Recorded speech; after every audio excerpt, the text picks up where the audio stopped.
وَلْتَكُنْ مِنْكُمْ أُمَّةٌ يَدْعُونَ إِلَى الْخَيْرِ وَيَأْمُرُونَ بِالْمَعْرُوفِ وَيَنْهَوْنَ عَنِ الْمُنْكَرِ وَأُولَئِكَ هُمُ الْمُفْلِحُونَ. Assalamualaikum warahmatullahi wabarakatuh. Alhamdulillah, salatu wassalamu ala rasulillah wa ba'd. Saudara sekalian Allah subhanahu wa ta'ala, kali ini kita ingin membedah tentang kebahagiaan. Kita semuanya secara fitrawi pasti menginginkan kebahagiaan dalam kehidupan kita. Dan versi masing-masing orang itu berbeda-beda tentang kebahagiaan. Ada satu uraian menarik yang ditulis oleh seorang ulama besar, Al-Imam Al-Ghazali rahimahullah, dalam kitabnya Kimya'us Sa'adah. Beliau memberikan kepada kita satu paradigma baru tentang apa saja unsur-unsur kebahagiaan itu. Beliau mengatakan bahwa kalau kita ingin membedah bahagia itu, unsur-unsurnya apa saja, maka itu bisa dibagi menjadi 3 unsur. Yang pertama adalah unsur al-ghadab atau marah. Yang kedua unsur syahwat, dan yang ketiga adalah unsur ilmu. Ketiga-tiga unsur ini harus diracik sedemikian rupa sehingga menghasilkan formula baru yang bernama bahagia. Nah, coba kita telisik satu persatu. Yang pertama adalah marah. Bahwa unsurul ghadab atau unsur marah ini dalam hidup kita itu perlu kita kelola. Ya. Perlu seorang hamba, seorang anak manusia itu mengetahui persis bagaimana mengelola marahnya dan kapan dia mesti marah, kapan dia mesti mengendalikannya. Kalau kemarahan itu berlebihan dosisnya, maka itu akan menghasilkan sesuatu yang negatif. Ya, kalau kurang, maka itu menghasilkan kehinaan. Ya, kemarahan itu akan menjaga kemuliaan diri, izzah, ketika memang digunakan tepat pada waktunya. Sama juga yang kedua adalah syahwat.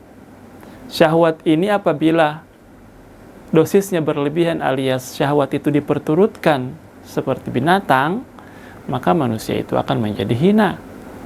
Akan tetapi apabila dia dikekang, ya, dan tidak disalurkan sesuai dengan kadarnya dan porsinya yang tepat, maka manusia itu akan menjadi loyo dan menjadi tidak bahagia gitu. Nah, kemudian unsur yang ketiga yang paling penting itu adalah unsur ilmu. Unsur ilmu itulah yang akan memberikan kepada kita wisdom atau kebijakan, ya, rasa bijak dalam mengelola apa yang Allah titipkan dalam kehidupan kita. Nah, ketiga unsur ini, saudara Allah Subhanahu wa taala, itu dalam kehidupan kita itu perlu untuk kita mengelolanya, dan yang mampu mengelola marah dan syahwat itu adalah akal pikiran kita yang telah dibekali dengan ilmu pengetahuan. Ya, ilmu pengetahuan tentu saja yang akan memberikan kepada kita guidance atau panduan bagaimana semestinya kita menempatkan marah dan syahwat itu, bagaimana kita melampiaskannya dan bagaimana kita mampu mengukurnya sehingga dia berada pada takaran yang tepat.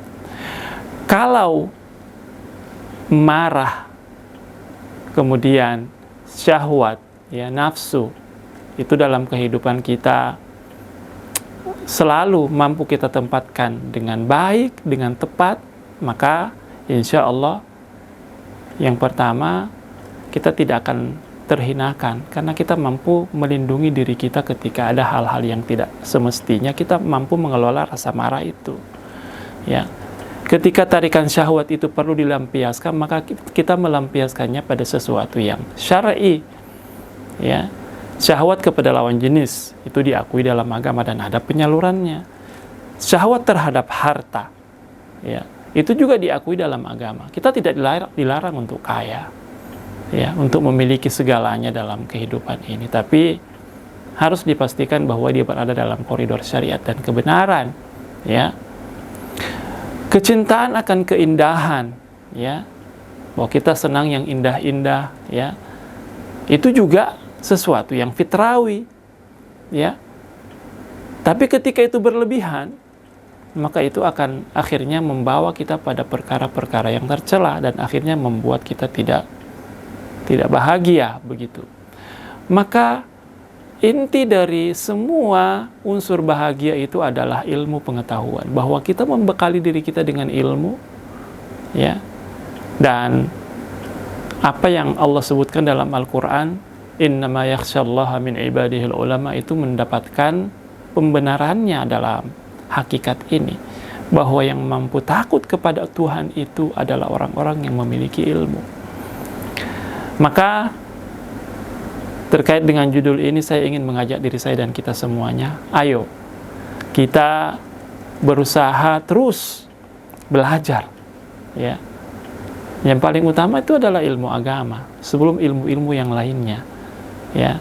Apa yang boleh, apa yang tidak boleh, apa yang semestinya, apa yang tidak semestinya, itu semuanya menjadi bekal kita, gudens kita dalam kehidupan ini, sehingga kita mampu menempatkan nikmat-nikmat Allah itu yang Allah titipkan pada diri kita itu sesuai dengan apa yang Allah ridhai. Dan yang perlu kita ingat, saudara sekalian cinta Allah Subhanahu wa taala, bahwa sumber bahagia itu adalah Allah. Ya. Ya. Sumber bahagia yang memberi kepada kita kebahagiaan itu adalah Allah. Dan rasa bahagia itu kan di hati. Siapa yang menguasai hati kita? Allah Subhanahu wa taala. Sehingga yang kalau kita ingin mengejar bahagia yang hakiki, maka kejarlah sumber bahagia itu dari Allah Subhanahu wa taala. Ilmui apa yang menjadi panduan dari Allah Subhanahu wa taala melalui syariat yang dibawa oleh Rasul. Jadi yang namanya agama itu memberikan kepada kita jaminan bagaimana kita bisa memperlakukan seluruh nikmat Allah yang ada pada diri kita sesuai porsinya, sehingga akhirnya bahagia itu akan datang. Ya. Kalau kita mencari teori bahagia di timur dan di barat, ya, yang akhirnya membawa kita pada hal-hal yang sifatnya materialistis atau yang lain-lainnya, maka kita akan kecewa.